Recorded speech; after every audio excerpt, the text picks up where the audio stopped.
வாழ்க்கையில நம்ம தெரிஞ்சுக்க வேண்டிய எதார்த்தமான 2 உண்மைகள். 1.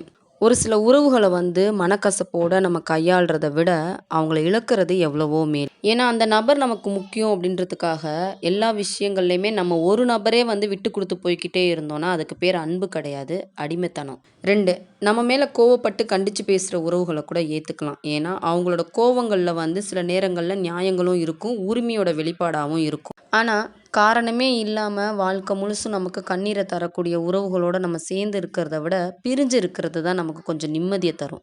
வாழ்க்கையில சொல்லி திருந்தாத சில பேர் வந்து பட்டு தான் திருந்துவாங்க. அதனால உங்களுக்கானவங்க தான, உங்களோட அன்பானவங்க தான அப்படின்னு சொல்லி அவங்கள மாத்தணும் அப்படின்னு நினைச்சு முயற்சி செய்யாதீங்க.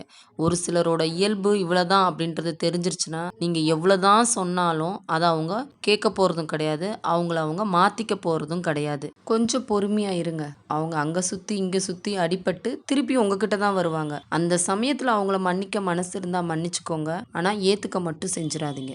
நம்மளோட வாழ்க்கைக்கு தேவையான 5 கசப்பான உண்மைகள்.